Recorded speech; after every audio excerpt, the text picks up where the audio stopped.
exception to that, that your existence is promotion. You know, it was a publicized civil war. I was going through some things. There was some crazy stuff going on back home. I wanted to be focused on my training. It sounds like that was maybe the sticking point. They wanted to use you the way they wanted to use you, and you said, no, I need to do this for myself and get back to the training I was in a time where I was like figuring out something.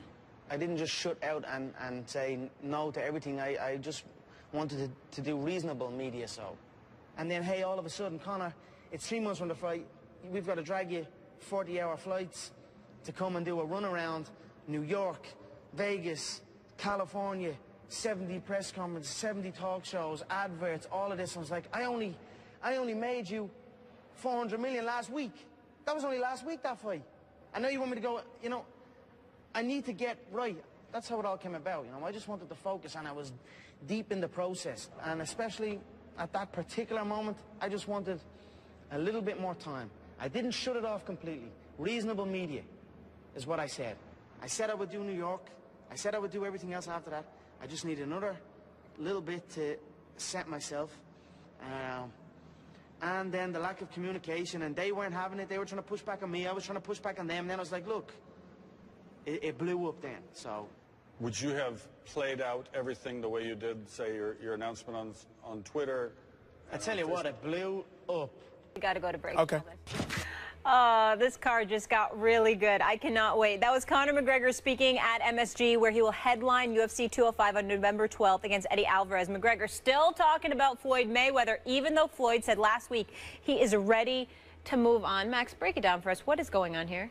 You know, you got to love Conor McGregor. He's the best talker who can fight. Yeah. Floyd's the best fighter who can talk. And of course, so you put those two names together, it's a huge promotion. Here's what's going on. You ain't going to beat Floyd Mayweather in the ring if you're the same size as Floyd Mayweather. Triple G is bigger. There are guys who, Vladimir Klitschko would beat Floyd Mayweather. He's a heavyweight. But if you're the same size as Floyd, you ain't going to beat him in the ring. You're also not going to beat him at the negotiating table. His entire career has proven that with networks, with other fighters. He's the best, and his team is the best at negotiating the best deal. So he gets the lion's share against anyone. Now, there are fighters who bring something to the table. Canelo Alvarez, you got to give him a piece. He brings something. Manny Pacquiao brings a lot. You got to give him a big piece. Still, Floyd gets the lion's share. So here he is essentially negotiating with Conor McGregor. And Conor McGregor's like, time out. Go get me my $100 million. And Floyd's like, well, do you know how this works? I'm the guy. I get the most money. Yeah. But here's where Conor has extra leverage that most Floyd opponents at this level don't. In the octagon, Floyd has a 0% chance to beat Conor McGregor. Conor McGregor would beat him easily, early, zero risk for Conor McGregor in the octagon against Floyd Mayweather. It is exactly the same in the ring for Floyd against Conor. Conor got no shot. That's easy money. That's easy work, as Floyd would say. So that's actually leverage for Conor. Because where else does Floyd Mayweather get to make an event that big where his opponent poses absolutely no in-the-ring risk? Very good point. And I think at some level, even Conor knows that. And so at the negotiating table, it's like, no. You ain't going to get the lion's share. It's not going to be the percentage you think it is. Look how easy this night. I mean, like, you ain't going to find easier money than this. And I think Floyd also knows that at some level. And so the negotiation goes on. Floyd says, I'm walking away publicly because it seems to give him leverage. But Conor has plenty of leverage here. Here's where it gets interesting. You know, I told you Floyd called me the other night. I thought he was calling me to congratulate me because I'm going to be calling the Manny Pacquiao fight on November 5th. But he was actually... Congratulations, by the way. That is going to be must-see. Well, you know, I can't wait. I'm hoping I make you proud, brother. I'm hoping I know you will. You do this already. This is my first time ever doing color commentary for a fight, so I'm going to be nervous. You're going to be great. But I'm looking forward to November 5th in Vegas at the Thomas & Mack Center. But let me say this. Floyd didn't call about that. He called about something else. But you know, since I had him on the phone, I took the liberty of asking him about this Conor McGregor. He said, yeah, man, I called it off. He said, brother got to know his place. You know, I mean, wait a minute now. I'm all about my business. I'm in this for business. You know, so it said to me that he doesn't really want to retire. He's comfortable all right? Bought some new property in Times Square. He's going to be making 7 figures a month for the rest of his life. I mean, Floyd is fine. He doesn't need anything. But he has no problems with making more money. You know, and you're absolutely right. He is about the business of making sure he's going to get the lion's share. But here's the thing about Floyd, and you can confirm this better than me. This is just the impression that I've gotten throughout the years communicating with him, Leonard Ellaby, and others. Floyd ain't the kind of dude that just wants to make his money and don't want you to make yours. He might hate promoters making theirs. He might hate the networks getting so much money, but he has no problem with a fighter getting money. I remember that I had spoken to Floyd after the weigh-in the night before he fought Pacquiao. He was so disgusted with Pacquiao because of the share that Bob Arum and Top Rank had ended up getting, you know, for Pacquiao's person. You know, Pacquiao, you know, he owed them. I mean, borrowing money, all of this other stuff. It's too complicated to get into. But the point is that he's saying, we went through all of this to make sure you get this money. And there's still some of that money that you ain't getting. What the hell is wrong with you? He was talking about Pacquiao. Called him stupid. He was disgusted with Pacquiao. He respects Conor McGregor from the standpoint that he elevates the marketability, brings the dollars in, and he's not going to let Conor McGregor get more than him.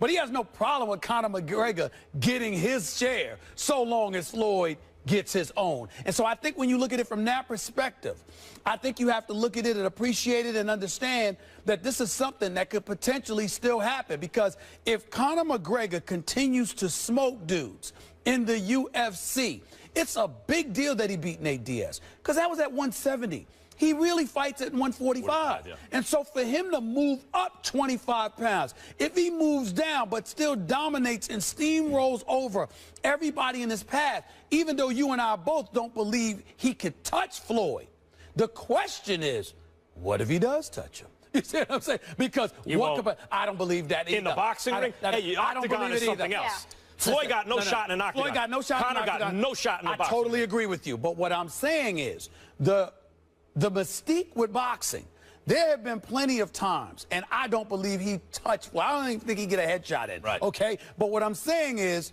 the mystique of boxing, the intrigue, the allure of boxing is when you walk into a ring and you know if this person catches you. See, if Conor McGregor didn't have power, plus he was a UFC fighter coming to fight Floyd, then we're wasting our time.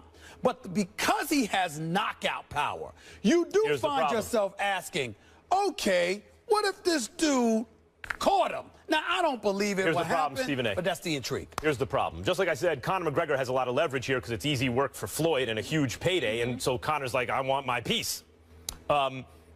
Floyd also has leverage here because UFC ain't boxing where you can cherry pick. Right. Floyd has fought a lot of fighters, but he has also cherry-picked in the higher weight classes. Right. When he was 130, 135 he fought everybody. Fought everybody. As he got bigger, he waited till the right time where they represented minimal risk, maximum reward, which is what you're supposed to do. Except for Canelo, though. Well, Canelo is still ascending. Yeah. But there's always an excuse for Floyd. People are always, no matter what Floyd does, he'll be criticized. He was too young, he was too old. Right. And yet, I am here saying that, in fact, I don't believe the outcome would be any different, but Canelo was 22. Pacquiao was older, and that fight was past its expiration date. Same thing with Shane Mosley, etc.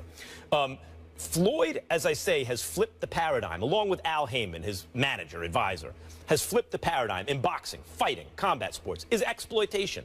We, the fans and the networks, exploit fighters. We want to see you win tough, blood and guts. Forget about the fact that you're brain damaged later on in your career, right? Your kidneys don't work. But right now, we want to see you prove all that stuff.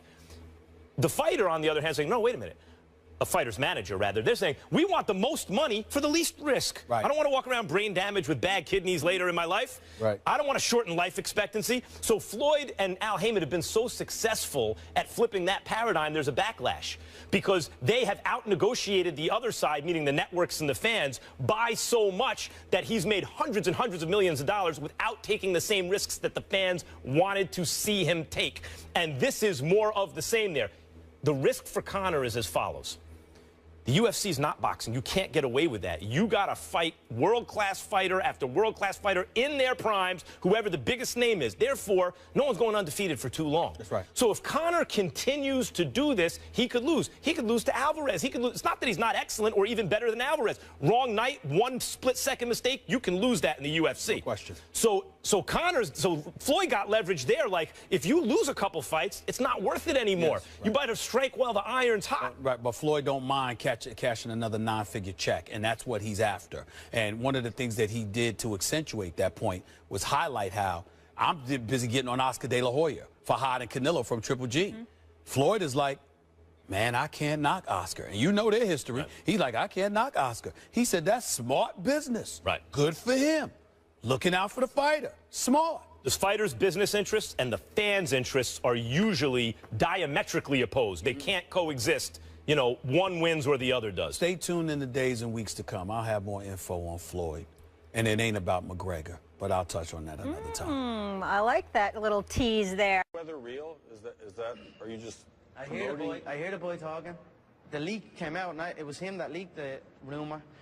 And I said, he gets 100 million, I get 7 million. That's a pay cut to me. I don't take pay cuts. I thought boxing was where the money was at. The 7 million is absolutely laughable. He's talking 100 million. I'm also talking 100 million. I'm 27 years of age, and I'm just about halfway through a $100 million contract. At 27 years of age, Floyd Mayweather was on Oscar De La Hoya's undercard. So, compare that. Who doesn't want to conquer both worlds?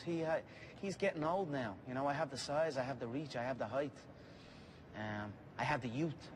He needs me. I don't need him. That's the truth of it. Who else can he fight? He fights someone else in the boxing realm, and it's like, all of a sudden the pay goes from 100 million to 15 million. So, he needs me. So...